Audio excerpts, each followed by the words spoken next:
All right, hi everybody. Welcome to part 50 of module 6, all right, NET, Natural Environment Teaching. Okay, so again, NET is part of the ABA approaches, right, and it is widely used. Now, apart from discrete trial teaching, natural environment teaching is one of the most widely used approaches in ABA. Okay, so now let's take a look at what is NET and what are some advantages and disadvantages of NET. Okay, now NET is also known as incidental teaching or naturalistic teaching. Okay, now a lot of times in the natural environment, okay, it's a misconception that NET has to be done outdoor. Okay, or somewhere in the nature. Okay, that's a misconception. Okay, so it is actually a type of teaching strategy, now again based on ABA, which uses naturally occurring opportunity. Right, so this is how it got the name, okay, NET, Natural Environment Teaching. It's because we are using naturally occurring opportunities, right, in a daily routine or daily activities, right, for learning, and the learning opportunity is initiated by the learner's interest in an activity or object. Okay, so this is again very different from the DTT, where DTT is adult led, right? But in NET, it is mostly child led. Okay, so we follow the child's lead in NET. Right, so the learning targets are usually based on the learner's interest in something. Okay, it can be an object or an activity, right? Now, some characteristics of NET. Now, from this slide itself, you can already tell what are some differences between NET and DTT. Okay, so it emphasizes on the learner's interest, lead, or pace during the presentation of learning trials. Okay, you will get to see this in our next video that we're going to show, right? It is less structured, meaning all these skills that we are teaching, okay, we actually train loosely, right? Meaning we do not have a specific stimuli or specific teaching material that we use in NET. Okay, we are using things that is available in the child's natural environment. Okay, so we train loosely, right? When we teach a certain label, right? We make use of all the things, okay, that has the same label at home, for instance. Okay, so let's say if we're teaching counting, okay, we can actually go around the house and say, all right, can you count how many lights do you have at home? Okay, so we are actually putting all these learning targets in the natural environment, right? And then get the child to learn along the way. Okay, and we accept diverse responses. Okay, now, as you remember in DTT, all these response or behavior that comes after SD, right? It is very specific. Okay, meaning the child needs to have expected response before we reinforce. Okay, but in NET, it's a little bit more flexible. Okay, well, like in terms of sentence structure or the way the child answers a question, it can be a little bit more flexible. Okay.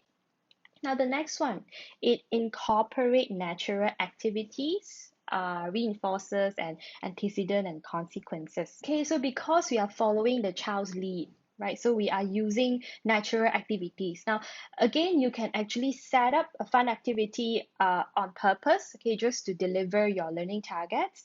But you can actually make use of daily routines or, like meal time or exercising time, all these activities that happen on a daily basis. You can actually use these natural activities for your learning, okay, for your teaching. Okay, next one, incorporating functional mediators. Now, mediators here are like a mediating stimulus, right? Let's say, for example, if you want to teach a child what is fork and spoon, okay, instead of using flashcards, okay, you show them the real fork and the real spoon, okay, because the real fork and the real spoon is the stimulus that will be used during mealtime, okay, in a natural setting rather than the flashcard. Okay, so this is why natural environment teaching it's more natural, okay, and then generalization happens naturally.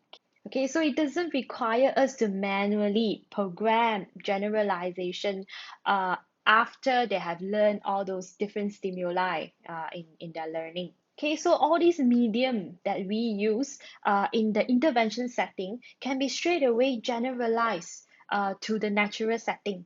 Okay, now let's take a look at some examples of NET.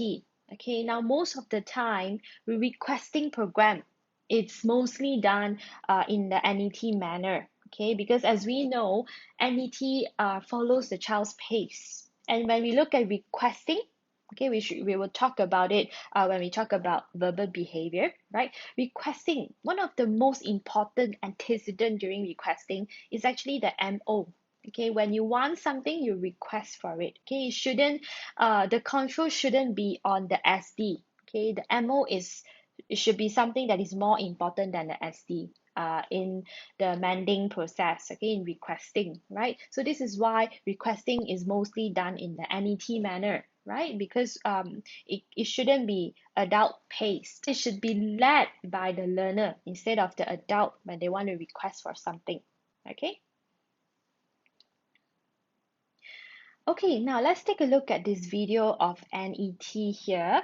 Okay, now again, as you are looking through this video, okay, try to see how did the therapist pick up all these teaching opportunities in the natural environment setting. Okay, now because it is unstructured, okay, so it requires a skillful therapist or an adult to implement the NET procedure, okay, more than the DTT. Set, go! Oh no! Ball! Where is it? Right there. Where? Right there. Where? On the hand. Oh, in my hand. It's ready, Dad. Go. Whee! Yay! Wow. Ooh! Yay! Oh. This looks fun. Yay! Ball. Here's the ball. Okay. Oh, you want? One. Oh yeah, on your mark, get set, Go. go! Whee! We need a helicopter Oh, it's a school bus. and a school bus. Yes, and a helicopter flies in the sky. Yeah. What else flies in the sky? Airplane. An airplane flies in the sky. That's right. Tell me an animal that flies in the sky. No. An animal can fly in the sky. That's a bird. A bird can fly in the sky. That's right. Which one do you want? Fire truck. Fire truck. Yeah, the fire, 6 fire trucks. Okay, what color is this fire truck? Red. It is red. So here's a red fire truck. Here's- Fire truck. Here's another fire truck. That's 2. Bye, Brian. Do a good It's job. Okay. Oh, that one's not red. That one is. White. There's a white fire truck. That one. Oh, that one's not white. It's red. Red fire truck. Right. This one's not white. It is Yeah. red. Put him inside. Sit down, Aiden. Put the rhino in there. Look, and that's his home now. Hello, Paul. I live in this now. Now let's make another one for Noah, get yourself okay? this guy. Who's this? All right, 1 second. What does he say? What does the cow say? Oh, he does say, you're right. How about we... Now, it is a misconception that NET cannot be done at the table. Okay, now it doesn't mean that because it is natural environment, it has to be, the child has to be out and about or walking around in the natural environment, right? So if you are playing something at the table, okay, say for instance, blocks, right, or pretend play at the table, you can still get the child to request, right, or command as you play together. Okay, so playing at the table, right, it is one of the NET examples that you can use in your teaching. Okay, so you can still do NET at the table, right? Okay, now let's take a look at the components in NET. All right, so if you remember from DTT, okay, there is a very, very strict um, contingency from A to B to C. Okay, so we know that ABC is a very important components in DTT, right? Now, what about NET? Okay, what do you think? Do we need SD? Do we need behavior and consequence? Is the ABC there? Do we even prompt when the child do not, respond correctly, or do we do error correction? Now, the answer is it is the same as DTT.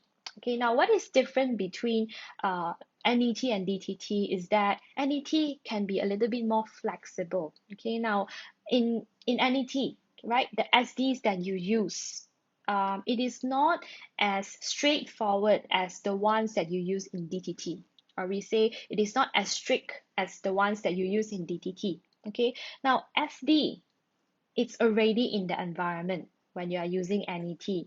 Okay, so these are like items or toys or activities that you have in the environment itself. Okay, it could be a routine, right? So all these things are already in the environment, and it depends on how the practitioner would select different SDs from the environment. Okay, now again, prompt is necessary whenever we want to help a learner to learn something or to build a skill. Okay, so it doesn't matter if we are using NET or DTT, right? We can still use prompt. Okay, now behavior here is loosely reinforced.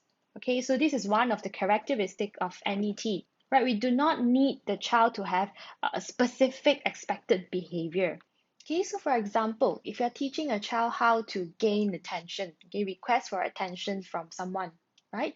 So in NET, you can actually teach a series of behavior that is functionally related to the behavior of asking for attention. Okay, so it ranges from, calling the person's name to touching the person's shoulders, all right, or tap on the person's hands to get attention. Okay, so you reinforce all these different types of behaviors instead of focusing on one behavior. Okay, so I give you an example. I remember I used to work with a child, okay, in school, right? So after training him in the intervention setting on how to request for attention by tapping on someone's shoulders, okay, to get the attention, right? Because he used to shout at the top of his voice to get attention. Okay, so it's one of the challenging behaviors because he disrupted everybody in the class, right? So again, he is not trying to be rude. Okay, it's just that he thought he has to be loud enough so that someone can hear him. Okay, so he has been shouting to get other people's attention, right?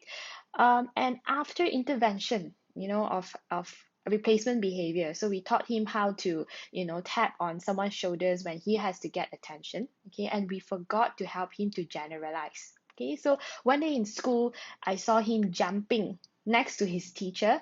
Okay, and I realized that, hey, he was jumping to reach his teacher's shoulders to get the teacher's attention. Okay, so because he's very short and the teacher is very tall, right? So he was doing that, and sometimes the children that we work with, they can actually take our words very literally. Okay, so without helping them to generalize, okay, they may stick to what we taught them, right? So there's no response generalization in this case, right? Because it's not being programmed in his learning programs. Okay, so after that, what we did was we told him that, hey, it's actually okay if you touch on someone's hands, or you can actually go next to your teacher and say Mr. or Miss so and so to get their attention. Okay, and that's fine too.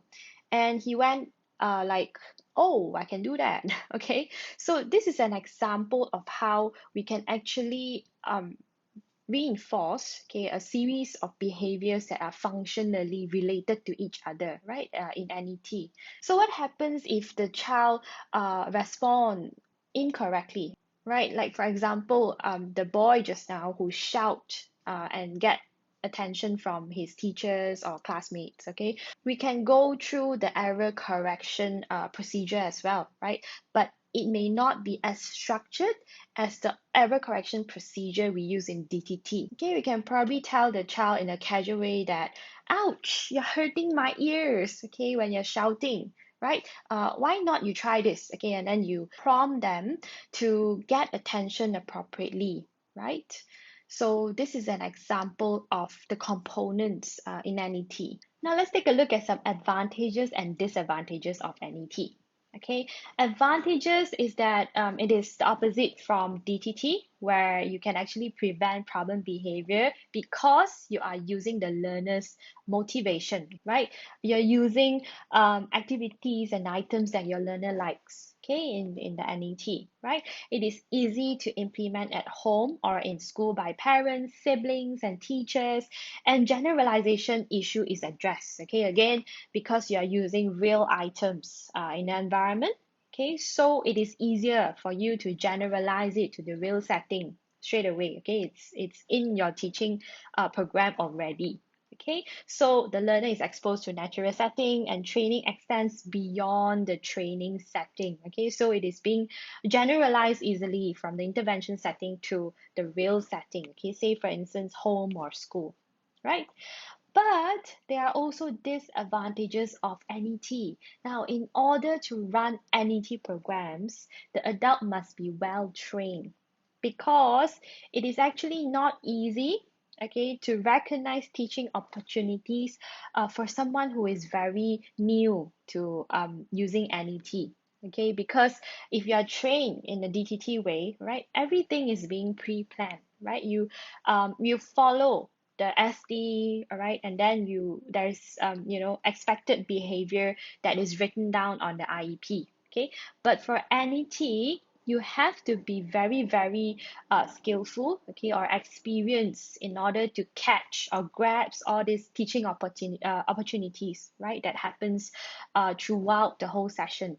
Okay, and another disadvantages for NET is that the child may be more distracted. Okay, as you can see, because we are following the child's lead, right? So the child may be distracted because there's no structure that is put in, okay, during the intervention, right? The child is allowed to probably move around, okay, and even the schedule may not be structured, okay? Now, the next one is data collection system issue, okay, because like in DTT, again, it's very structured, okay, so the way we collect data, it's easy, okay, it's very straightforward. But in NET, we may have to look at how we want to collect data, okay, so talk to your supervisor, right? If every trial, data from every trial is needed, or do we just, do cold probe, or do we just take the first data of the day, okay, for the program? So all these are things that needs to be discussed before we use NET, okay? Now, again, similar to the assignment from DTT, okay, we are gonna watch a video later, right? Identify all the learning targets in the video. Okay, write down the SD, the child's expected response, and how did the teacher reinforce after that. Okay, is the reinforcement natural, or is the reinforcement a generalized reinforcer? Okay, so let's look into that. And if you can think about how is NET different from DTT. Okay, now in this video, right, the therapist that you will see in the next video is the same therapist who uses DTT, okay, in our previous assignment. Okay, so take a look at how the instructions are different from DTT and NET, and what kind of learning targets did the therapist put in. Okay, did he manage to cover more learning targets in NET or DTT? Okay, so take a look at what are some differences between these two different approaches, right? Okay, so let's take a look at this video. Nice job. Hey, you did so good today, so you get to pick a game and we can play it together, all right? All right, did you find something you want? What is this? Let it go. It's a game? What kind of game? Letter game? The alphabet beanbag. Okay, let's play on the floor. Here, notice the instructor waits to see what the child finds interesting within the environment. Once an item is selected by the child, the instructor will use this item to incorporate educational targets. What are these called? Do you remember what they're called? They're bean bags. With what on them? A letter. Letters. All right. Hey, what color do you want to be? What do we do? We throw them? Okay. How about you pick 3 colors to be? You have green. You have, what color is that one? Green and red. Red, okay. Orange. And orange, okay, those are your 3. Do you see anything else that you need? No, not that one, that's mine, silly. You need more? More what? Green. Yeah. You need more green ones. And what else do you need? Red one. Red ones. And what else do you need? Orange. Orange ones, okay. So now I have black, and what other color should I be? What color is this? Yellow. Yellow. Very cool. How many yellows are there? 1, 2, 3, 4. 4 and... Look at it. Wait, look at 1, 2, 3, 4, 5. Okay, and I'm going to be purple. Notice that the instructor is using the letter beanbag activity to work on several targets. Color and letter identification, conversational exchanges, and problem solving to find missing items are all incorporated within the same activity. We're going to aim for this box and we're going to throw them in, okay? Who's going to go first? You are? Okay, go. Did you make it in or did you miss? You missed. Oh. All right. All right, it's my turn. Yes! Ooh. What color should I throw? Which color is this? Purple. Purple. Whoop. Nice. Oh, yeah, get it in there. Okay, I have a question for you. Should I throw, which letter should I throw? What is this one? P. P, and the P makes what sound? Pa. Good. Which one are you going to throw? What is it? B. B? Good job, and I'm going to throw H. H like, what word starts with H? Ham. Yeah. Ham. Ham? I love ham. Pausing during the preferred portion of the activity allows for built-in motivation, as the child is eager to continue the game. By using this to our advantage, we can ensure that we have powerful rewards that flow nicely with the task at hand. Let's move back a step. All right, you think you can make it? Whose turn is it? It's mine. Okay, I'm going to throw the letter U. U. Whoop. Yes. Nice job. All right, which letter should I, which letter, actually, can you touch the letter K? Awesome, touching K, that's right. K like kangaroo. What colors do you have left? B and T. Those are the letters, but what colors are there? There's red and green. Good. Throw that green one in. Oh, you can go get it. Nice throwing, though. Great job. Now, I want to throw my purples. How many purples do I have left? 2. 2 purples? Good. And what's your last one? B. Nice job. Now, which one should I throw next? All of them. All of them at once? Okay, I'll throw all of them, but tell me the letters. We have... O. Y. E. Good. Can you tell me a word that starts with E? What sound does E make? I. Good. Pretty good, yeah. Id. How about something you eat? It's egg. Egg. Egg, you're right. And what about an animal? Fin. Elephant. All right, I'm going to throw that, and then I'll let you help me. Which one do you want to throw? That one. Good job. All right. Throw it together. Ready? 1, 2, 3. Whoa, and yo-yo. You're right. Nice job. Let's Let's shut the box. Nice playing, dude. All right, so for your assignment 2, now as we know, NET is something that can be used in a natural environment, right? Okay, so it can involve incidental teaching as well, right? So there are many different skills that you can actually target within all these type of daily activities. Okay, so for instance, house chores. Now, what are some of the targets that you can put in when you're doing house chores together with the learner? Okay, now some examples here would be you can help to build gross and fine motor skills. Okay, because it requires the child to probably when we are teaching him how to wipe the table, he could probably need to squeeze water out from the cloth. Okay, so gross fine motor. You are teaching self-help skills as well, how to take care of the household cleanliness, right? You can also teach language skills, okay, like receptive and expressive. So receptive would be things like, go get a bucket of water. Okay, so this is listener responding. So the child has to follow your instruction of getting something. Okay, you may also put in discrimination training. Okay, no, I don't want the red pail, I want the blue pail. Okay, so discrimination training, okay, in a natural manner, right? You can even do preposition. Okay, can you please put this on top of something, put it under something? Okay, you can even work on expressive language, okay, like getting the child to label certain things at home.